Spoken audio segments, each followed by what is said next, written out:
बिंदु क्रमांक 30 में स्पष्ट उल्लेख है कि आउटसोर्सिंग बंद किया जाएगा। बिल्कुल। लेकिन आज 4.5 साल हो गया है, सरकार इस वादे को कब करेगा, ये हमारे लिए बहुत ही पीड़ादायक चीजें हैं। मैं भी आपको आश्वस्त करता हूँ, आने वाले समय में कांग्रेस की सरकार बनी तो आपकी चारों बातों को पूर्ण रूप से स्वीकृति दिलाई जाएगी। तो एक जन कल्याणकारी जो सरकार होती है किसके लिए होता है? जन के लिए होता है। यदि नियम नहीं है, नियम बनाना चाहिए। स्कूल शिक्षा विभाग में ही आत्मानंद कई सारे हैं जहाँ पर पोस्ट खाली है। इवन ये बोल रहा है कि चतुर्थ श्रेणी में भी हम काम करने के लिए तैयार हैं, फिर भी सरकार बात नहीं कर रही है। तो आप विश्वास रखिए कि न केवल घोषणा पत्र में शामिल होगा, कांग्रेस की अगर सरकार बनती है तो आपको पहले 10 दिन के अंदर। अभी आपने एक बात कही कि सरकार पैसे दे रही है मगर डाटा नहीं है। जी जी जी। तो पैसे का भी एक गड़बड़ दिखेगा फिर इसमें।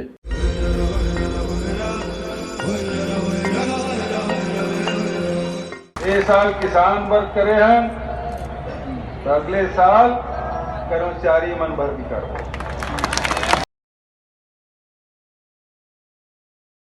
बॉलीवुड में एक गाना कभी फेमस हुआ था, वादा है वादों का क्या, वादा तो टूट जाते हैं। इस तरह फिर आज छत्तीसगढ़ के कुछ कर्मचारी कहने लगे हैं, घोषणा है घोषणाओं का क्या, ये तो कागज के पन्ने हैं, बस उड़ जाया करते हैं।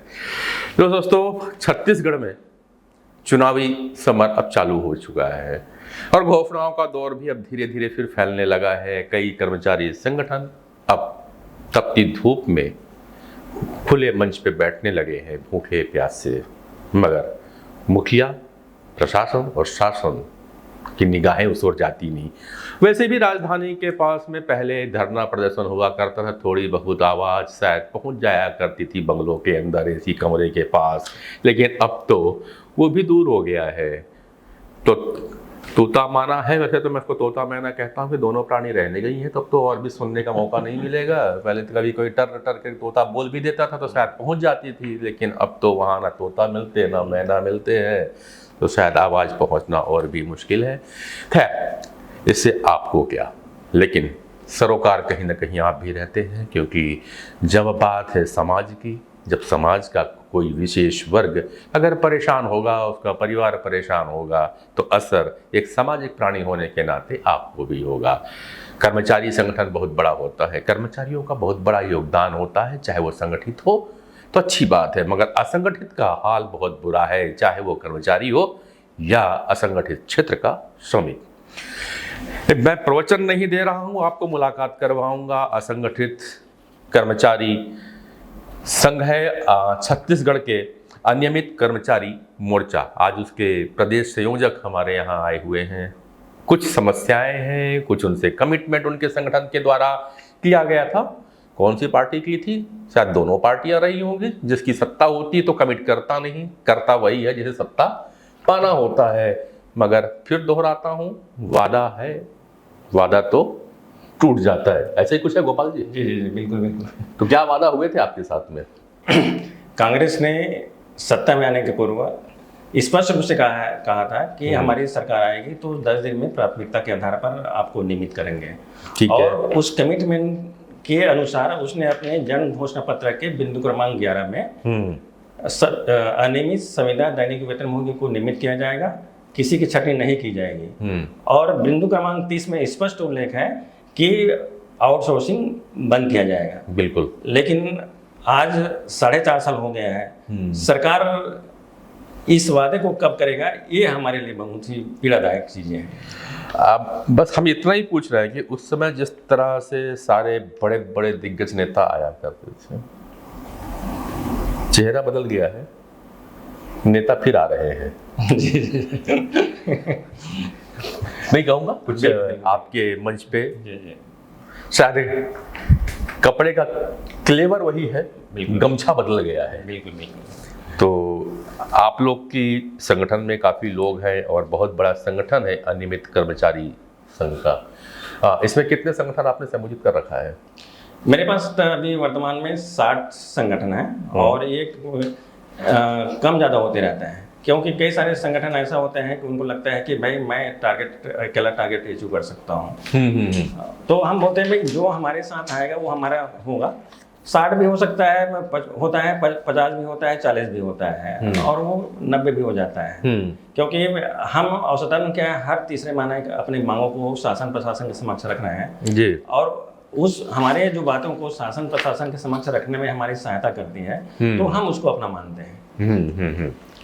ये आप लोगों ने जो इसमें वर्गीकरण किया है, लगभग 7 प्रकार के आप लोगों ने लिए हैं। संविदा है, दैनिक वेतनभोगी है, प्लेसमेंट है, अंशकालीन है, ठेका, मानदेय, जवाबदार। इसको थोड़ा सा बता पाएंगे कि ये लोगों की डिमांड क्या है? सबकी डिमांड अलग अलग है, संविदा है, दैनिक वेतन की डिमांड अलग है। बिल्कुल बिल्कुल, हमारे पास देखिए, हमारे पास 7 प्रकार के लोग हैं, और हमारी जो है 5 सूत्री मांग है। पहला 5 सूत्री मांग, बातों की एक सवाल। बिल्कुल बिल्कुल, जो हमारी जो 5 सूत्री मांग में इन जो 7 प्रकार के जो कर्मचारी हैं प्रदेश में, अपन कहें 3 लाख का है या फिर 6 लाख का है। यदि अपन रसोईया जो जिसको 2 घंटे के लिए काम लिया जाता है, और फिर जो मितानिन होते हैं जिसको जॉब वर्कर में, जैसे क्या है, एक किसी पेशेंट को उसके घर से हॉस्पिटल लाया तो उनको दिया जाता है, वो मितानिन होते हैं। पहले आशा वर्कर से उसको बोला जाता था, आशा वर्कर, वो जॉब दर में है। उनकी संख्या आज के तारीख में क्या है, करीब 77,000 रुपये है। और फिर क्या है, जो आंगनबाड़ी है, इस तरह से जो है यदि जोड़ दें तो करीब 6 लाख अनियमित कर्मचारी हैं। लेकिन चूंकि उनकी प्राथमिकताएं अलग हैं, इसलिए क्या हम साथ में रखे हैं, लेकिन उसकी अलग अनियमित से अपन एक मानते हैं। एक चीज मेरे को ये बताइए, लोगों को पहले लगा कि जॉब लगनी चाहिए, गवर्नमेंट जॉब होनी चाहिए। अब सरकार ने कुछ जॉब का सृजन किया, जब सृजन हो गया, जॉब मिल गई, एक मानदेय मिलने लगा, तो फिर ये क्यों लगता है कि मुझे अब कम मिल रहा है? ये डिमांड क्यों हो रही है? अब स्वाभाविक रूप से देखिए क्या है कि हम भी इस प्रदेश के नागरिक हैं, और यदि मैं किसी पद धारित करता हूं और मेरे समकक्ष पद वाले को यदि मेरे से 1.5 से 2 गुना वेतन मिलता है, यदि मैं 5 साल 10 साल कहीं काम कर रहा हूं, तो स्वाभाविक रूप से मेरी आवश्यकताएं डिपार्टमेंट को है। अनियमित जो कर्मचारी कांसेप्ट है कि तत्कालिक व्यवस्था के लिए उसको रखा जाने का एक सिस्टम है। यदि क्या है, साल 2 साल 5 साल 10 साल 15 साल 20 साल 25 साल 30 साल तक लोग काम कर रहे हैं, इसका मतलब क्या है, उस काम का स्वरूप तत्कालिक नहीं है बल्कि दीर्घकालिक है। उसकी पद की जरूरत, उसकी जरूरत। जब कोई चीज़ दीर्घकालिक हो जाती है तो स्वाभाविक रूप से मेरा जो अधिकार है, मैं तो उसको कोशिश करूंगा मांगने का। तो इस तरह से हमारा जो डिमांड है वो हमने रखा है। मैं बताना चाहूँगा, जो 7 प्रकार के, जैसे संविदा, दैनिक वेतनभोगी, फिर उसमें कलेक्टर दर, फिर उसमें श्रम आयुक्त दर पर जो काम कर रहे हैं, अलग अलग डिफाइन किया है सरकार ने। देखिए, फिर क्या है, जॉब दर में है, फिर मानदेय में है, फिर इसी प्रकार के जो अंशकालिक है, ठेका है, आउटसोर्सिंग है। अब इन सारी चीज़ें, इन सभी जो हमारे साथी हैं, 3 लाख से अधिक जो साथी हैं, उनकी मांगों को हमने 5 सूत्री 5 भागों में विभक्त किया है। सबसे पहला आप देखेंगे तो क्या है, हमारा प्रदेश के समस्त जो अनियमित कर्मचारी हैं, चूंकि वो 5 साल 10 साल 15 साल 20 साल 30 साल भी काम कर रहे हैं। हमारे एक विभाग है, इसको शिक्षा विभाग, उसमें समग्र शिक्षा है, उसमें 900 से अधिक ऐसे कर्मचारी हैं जो 30 साल से अधिक काम कर रहे हैं। 30 साल हो गया? बिल्कुल बिल्कुल, और वो रिटायरमेंट के करीब है, साल 2 साल में वो रिटायरमेंट हो जाएगा। अब ये बताइए कि कोई ऑपरेटर है, वो आज की तारीख में सिर्फ 18,000 मिलता है, और जो 30 साल से काम कर रहा है, जो आज ज्वाइन करेगा उसको भी 18,000 रुपये मिलेगा। तो ये तो हमारे सबसे बड़ी विडम्बना है।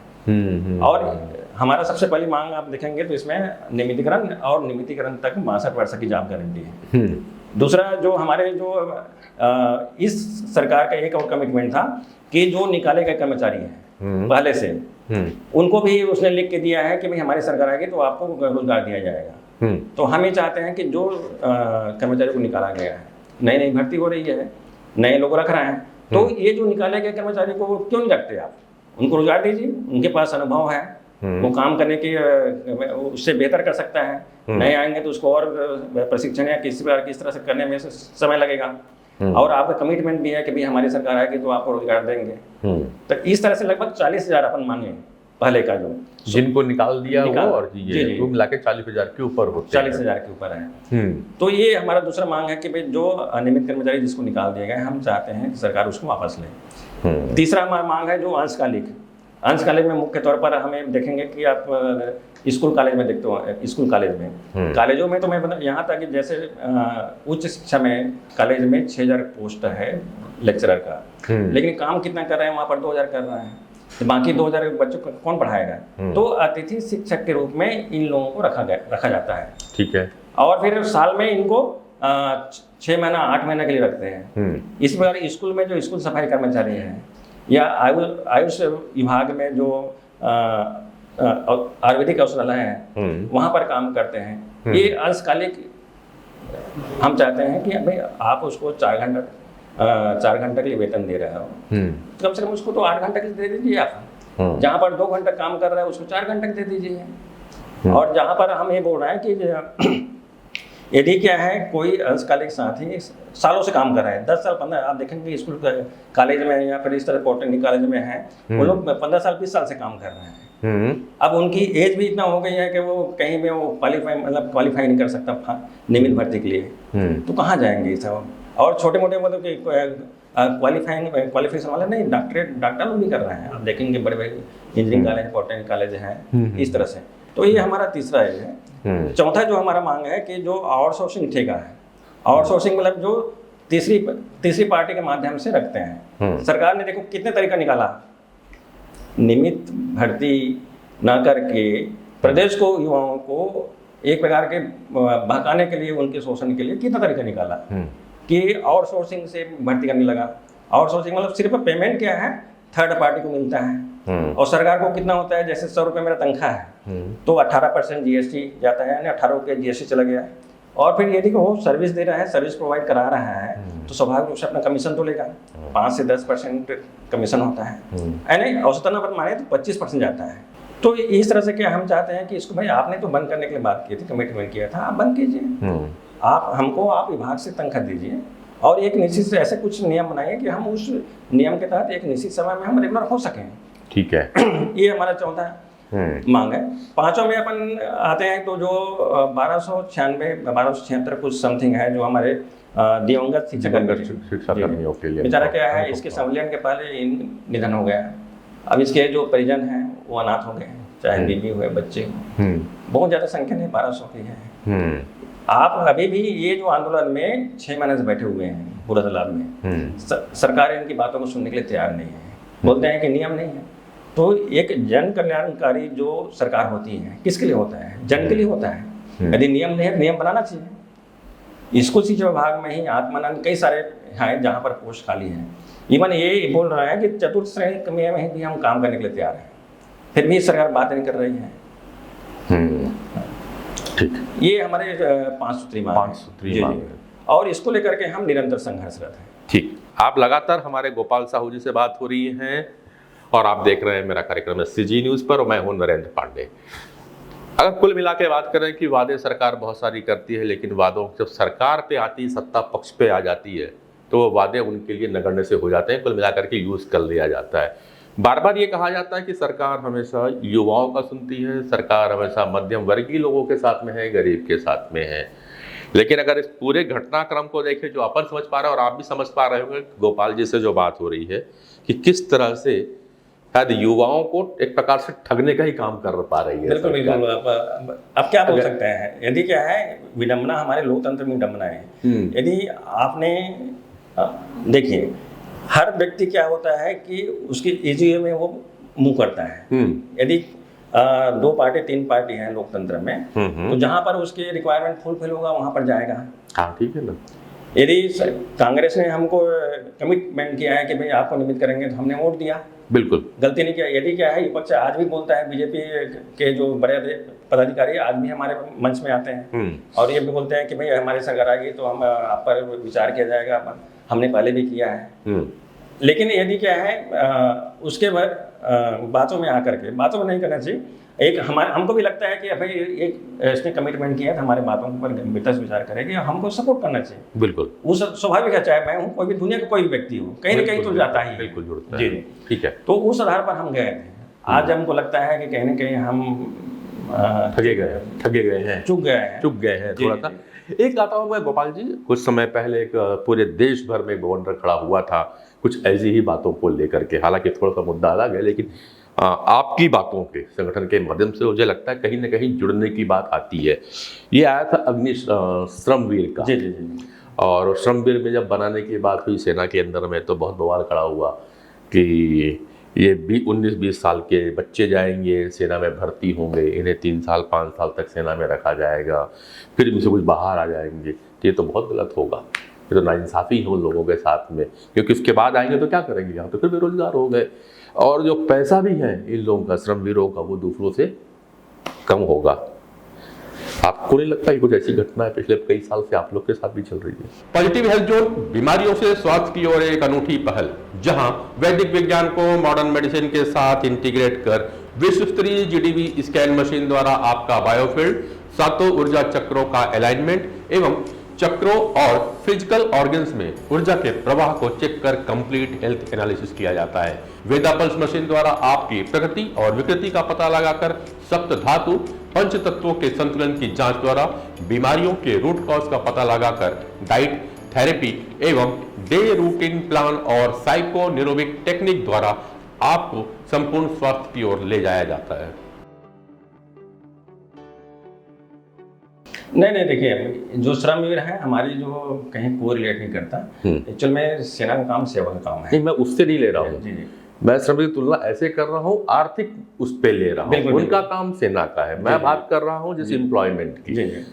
शब्दों में एम्प्लॉयमेंट की बात इस तरह से कर रहा हूँ कि वहाँ पे जब कुछ जगहों पे सरकार ने उठाया मुद्दा को कि ये युवाओं के साथ छल होगा। एक तो पैसा कम मिल रहा है, जो उनकी तनख्वाह होनी थी वो कम थी। उसके बाद में 4 से 5 साल ही था, 4-5 साल बाद कोई छटनी हो जाएगी, वापस सेना से इधर चले आएंगे, तो उनकी जॉब की क्या गारंटी होगी। तो मेरा जो ये प्रश्न था, क्या ऐसा नहीं हो रहा है वही सरकार जो उन चीजों का पक्ष विरोध कर रही थी, ये अपने साथ लगातार नहीं हो रहा है कि हमारे जो कर्मचारी हैं उतना ही काम कर रहे हैं, उतना समय तक ही समय दे रहे हैं जितना बाकी दे रहा है, उनसे अपने यहाँ पे तनख्वाह आधे से कम मिल रही है। एक पॉइंट। दूसरा, कभी भी नौकरी जाने की संभावना है, क्योंकि आपका एग्रीमेंट लगभग किसी का 11 महीने का है, किसी का तो घंटों का है, किसी का रोज का है। बिल्कुल। तो इस कंडीशन में आ रही है। तो अगर ये निकल गए, जैसे आप एक बात अभी कह रहे थे कि अगर 15 साल की नौकरी किसी की हो गई है और 15 साल बाद उसे बाहर बोल दिया जाए कि भैया अब तुम्हारी जरूरत नहीं है, तुम्हारा तो टाइम पूरा हो गया, हम तो तुमको 11 महीने लगे थे, वो एक्सटेंशन होता चला गया, आप 15 साल रह लिए। अब जिस व्यक्ति ने 20 साल 25 साल में नौकरी ज्वाइन की थी, आज 15 साल बाद उसकी उम्र 38 साल 40 साल की हो रही है, वो क्या करेगा? यही विडम्बना हमारे साथ है और इसलिए हम बोल रहे हैं। जैसे मैं खुद, मेरा 52 एज है, आज की तारीख में मैं कहाँ जाऊँगा। और ऐसा नहीं है, देखिए यहाँ पर तो ऐसा है कि हमारी जो नौकरी है पूरी तरह से नियंत्रक अधिकारी पर है और हमारी असफलता का कारण ये है कि नियंत्रक अधिकारी का इतना दबाव है अनियमित कर्मचारियों पर, उनकी बिना परमिशन के वो टेबल नहीं छोड़ सकता। अच्छा, मतलब हमको इवन 24 आवर्स काम करना पड़ता है। घर में भी चला जाए तो फोन आ जाता है बीच में, करो। सब काम छोड़ करके हमको करना पड़ता है। यदि आप उसको फोन नहीं उठाए गलती से या कुछ हो गया तो भाई बोलेगा कल से मत आना आप। लोकतंत्र नहीं, मतलब यहाँ पर हम कहें तो अधिकारी तंत्र चल रहा है। हाँ, मैं तो बोलता हूँ ना, सामंतवादी प्रथा है, सामंतवादी प्रथा सरकार अडॉप्ट कर रही है और लोकतंत्र में बिल्कुल है नहीं है।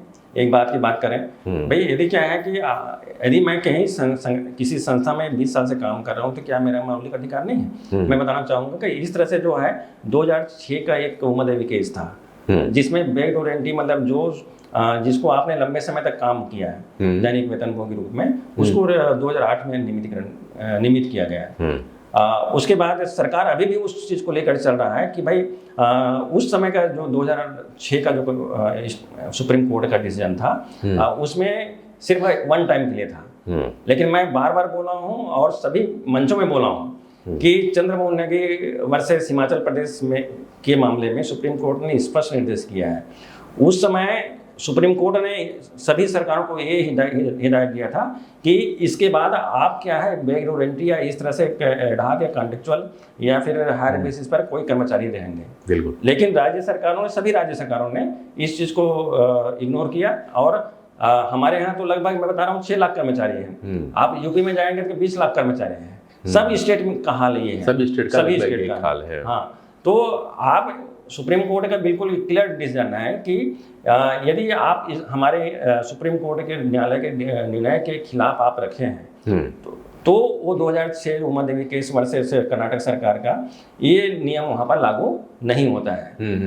तब तो करना चाहिए सरकार को। बिल्कुल। और विधानसभा में कई बहुत सारे माननीय मुख्यमंत्री ने विधानसभा में खुद कहा है कि भाई इसमें हमको लीगल पॉइंट वगैरह देखना पड़ेगा, डेटा मंगा रहे हैं। अभी एक सर्वे हुआ जिसमें 60 लाख डेटा 1 महीना में ले आया सरकार ने। 6 लाख डेटा क्या उनकी विभाग का है, पैसा दे रहा है। यदि आप या मैं किसी को 1 रुपये देता हूँ उसका हिसाब हमारे पास रहता है। यदि आप 1 रुपये भी देंगे गोपाल प्रसाद साहू को तो आपके पास रहेगा मैं गोपाल को 100 रुपये दिया हूँ या 1 रुपये दिया हूँ। सरकार जब लाखों रुपए करोड़ रुपए दे रही है तो क्या उनके पास हिसाब नहीं है? सरकार चाहे तो 24 घंटे में उसके पास डेटा होगा।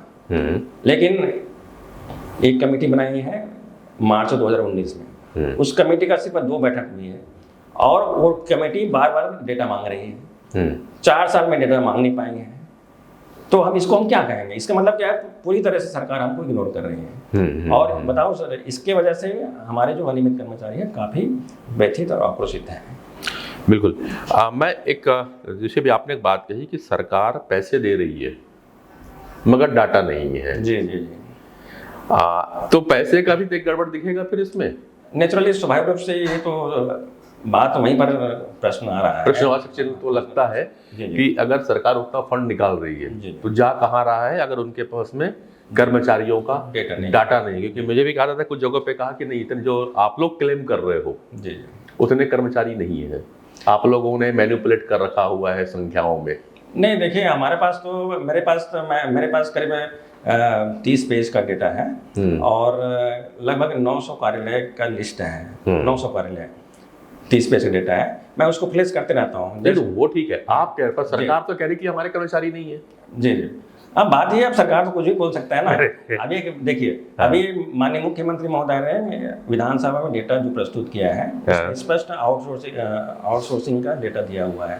अब एक सेक्रेटरी बोल रहा है कि आउटसोर्सिंग तो हमारे कर्मचारी नहीं है। हाँ, आउटसोर्सिंग हमारे कर्मचारी नहीं है बोल रहा है। तो भैया हम किसके कर्मचारी हैं बताया ना। फिर आप यदि आउटसोर्सिंग के माध्यम से रख रहे हैं, व्यवस्थाएं आपने बनाया है, तो उस चीज को क्लियर करना चाहिए। ये बात में आप दर्शक लोग भी ध्यान से दीजिएगा।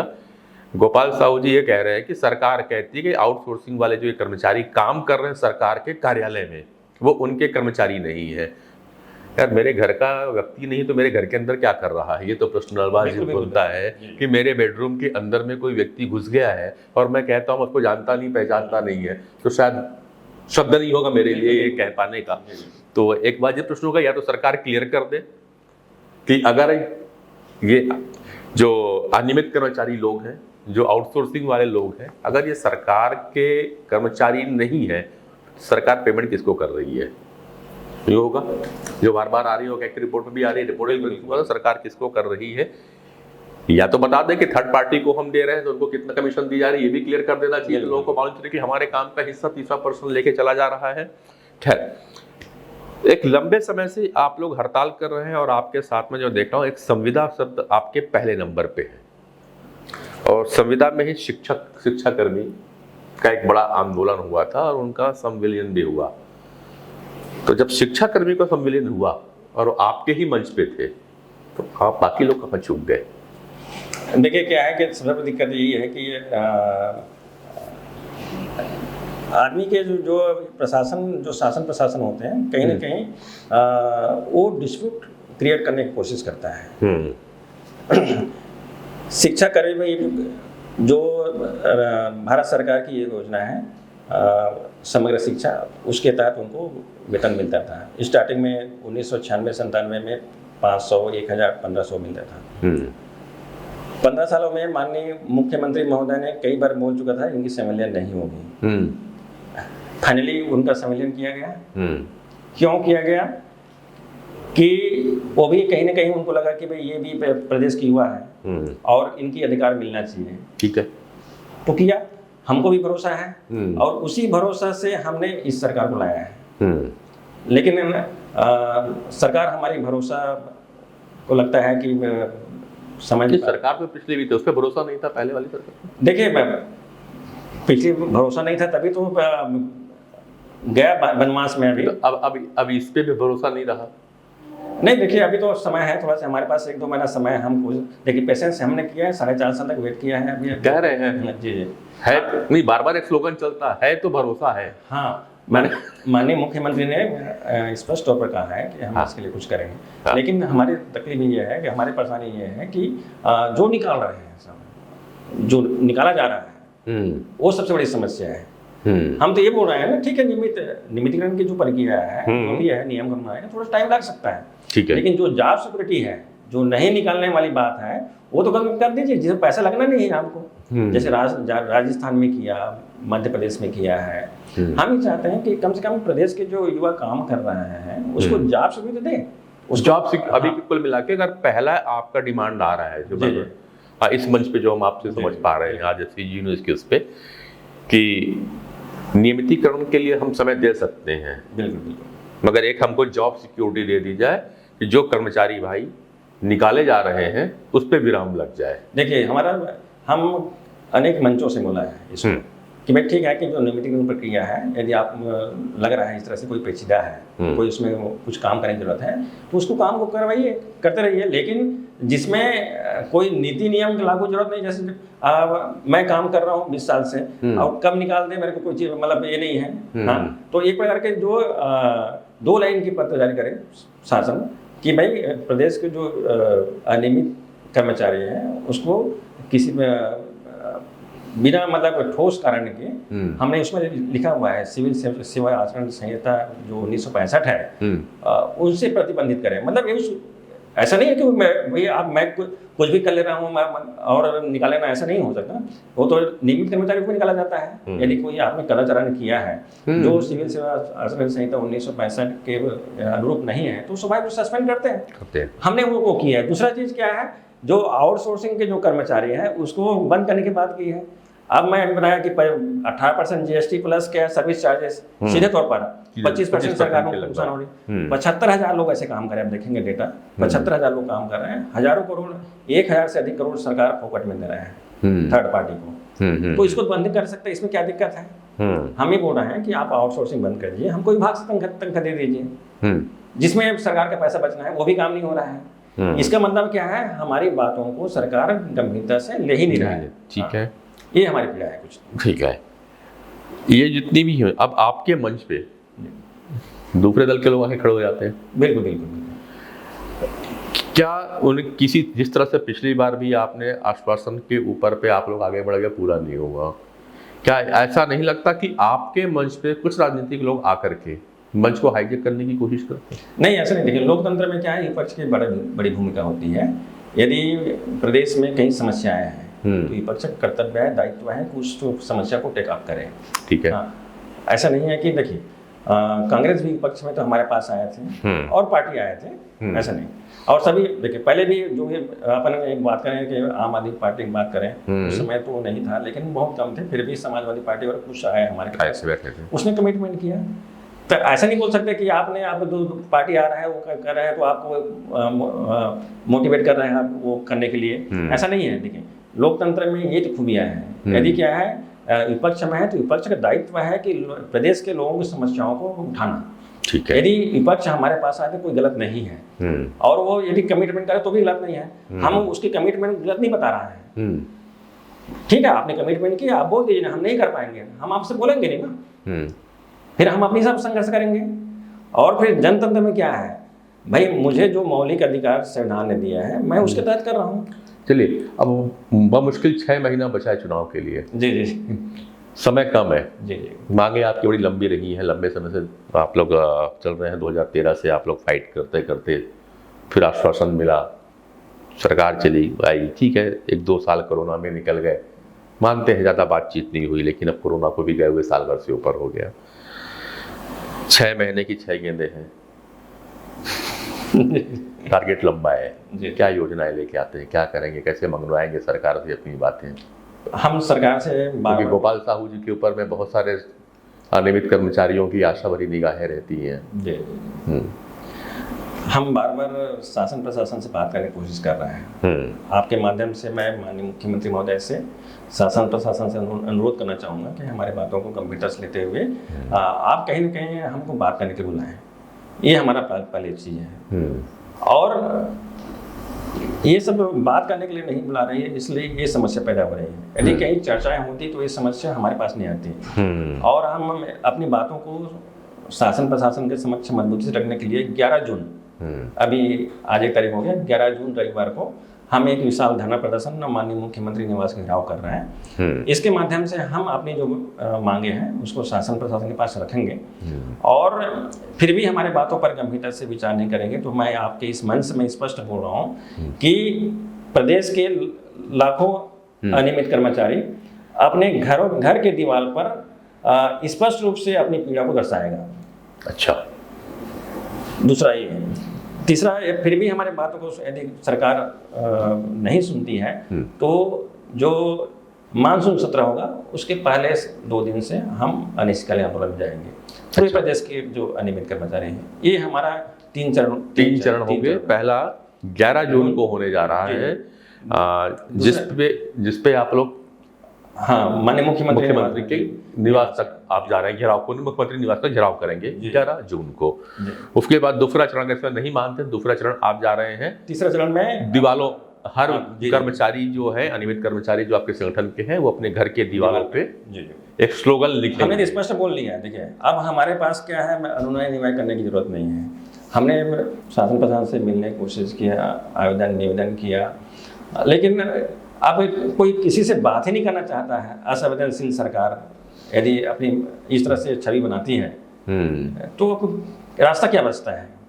मेरे पास भी जिम्मेदारी है, लाखों लोग हमारे पीछे लगे हुए हैं, हमको भी उस साथियों को जवाब देना पड़ता है। बिल्कुल। मैं आपके माध्यम से प्रदेश के जो समस्त अनियमित कर्मचारी हैं, मैं उससे अपील करूंगा कि 11 तारीख को जो धरना प्रदर्शन और माननीय मुख्यमंत्री निवास घेराव कार्यक्रम है उसमें अधिक से अधिक संख्या में उपस्थित हो और अपनी जो मांग है उसको बल दें, जिससे सरकार हमारी बातों को सुने, ताकि हमको दूसरा चरण का जो दूसरा फेज का जो हमारे जो आंदोलन है उसको करने की जरूरत ना पड़े। कोई भी राजनीतिक कर्मचारी संगठन इस तरह से नहीं करता है। जब उनकी पीड़ा बहुत ज़्यादा होता है तभी आता है। बिल्कुल। तो आपके माध्यम से मैं पुनः माननीय मुख्यमंत्री महोदय से निवेदन करना चाहूँगा कि आपने जो कमिटमेंट किया है वो कमिटमेंट के अनुरूप आप हमारे बातों पर गौर कीजिए, और जो प्रदेश की युवा आपकी ओर एक उम्मीद भरे निगाह से देख रही है, इस उम्मीद को आप व्यर्थ जाने न दीजिए। उनकी विश्वास, उनकी भरोसा आप हैं। यदि आप ध्यान देंगे तो कौन ध्यान देगा। सभी की अपेक्षाएं हैं अपने मुखिया से, ये मेरा अनुरोध है। तो निवेदन था 2 प्रकार का। एक तो पहले अपने संगठन के कर्मचारियों से कि लोग अधिक से अधिक संख्या में वहां तक आएँ और मुख्यमंत्री के निवास का जो घेराव का आपका आंदोलन होने वाला है उसे लोग सफल बनाएं, गोपाल जी का था। दूसरा, गोपाल जी ने संगठन के माध्यम से एक और बात मुख्यमंत्री के पास पहुंचाना चाह रहे हैं, और मैं भी उसको कहूँगा कि मुख्यमंत्री जी आप हैं तो भरोसा है, यह स्लोगन बहुत अच्छा है। तो एक बार अपने इन कर्मचारी साथियों के ऊपर अपना भरोसा बना के रखिए। ज़्यादा कुछ मांग नहीं है, बस आपसे मुलाकात चाहते हैं। तो मैं अपने मंच की तरफ से आपसे मैं भी अनुरोध करूँगा कि आप इन कर्मचारियों एक बार बैठ के बात तो कर लीजिए। बात करने में क्या है, एक आश्वासन में आपके साथ चले आए थे, भरोसा आज 4.5 साल तक बना हुआ है, भरोसा आगे भी बना रहेगा। दीवाल को कुछ अपशब्दों से रंगने मत दीजिए। आगे किसी और विषय के साथ में मैं फिर आऊँगा किसी और संगठन के साथ बात करने के लिए। गोपाल जी हमारे मंच पे आए हैं, उम्मीद करते हैं कि उनके संगठन की सारी बातें मुख्यमंत्री जरूर मानेंगे। तब तक मैं नरेंद्र पांडे आप सबसे विदा लेता हूँ। नमस्कार। आप मेरी इस बात का समर्थन करेंगे कि अक्सर आप अपनी जिंदगी के अहम फैसले खुद नहीं लिया करते, बल्कि आपके आसपास के लोग आपके निर्णय को प्रभावित करते हैं, और ये लोग बड़ी आसानी से आपको दुख, प्यार, खुशी, गुस्सा, कॉन्फिडेंस और डाउट पे लाकर खड़ा कर दिया करते हैं, और अक्सर आप उनकी ही बजाय ढपली पर नाचते हैं। यदि आप अपने इमोशन को कंट्रोल करना नहीं जानते, यकीन मानिए ये लोग आपकी जिंदगी पर शासन करते रहेंगे। तो दीजिए मस्तक पर दस्तक। नमस्कार, लाइव कैंपस से मैं नरेंद्र पांडे आपका स्वागत करता हूं डॉक्टर अनिल गुप्ता की revolutionary course rewrite your life story में, जहां NLP द्वारा माइंड की प्रोग्रामिंग, PNP द्वारा चक्रों और लाइफ फोर्स एनर्जी में संतुलन, हीलिंग एवं स्वॉट एनालिसिस द्वारा आपका पर्सनल ऑडिट और सेल्फ डिस्कवरी करना सिखाया जाता है। So, if you want to transform your life in 360 degree, do register on given icon. You may also visit our website www.lifecampusinfo.com. You can also follow us in our Instagram, Facebook and YouTube channel of Life Campus.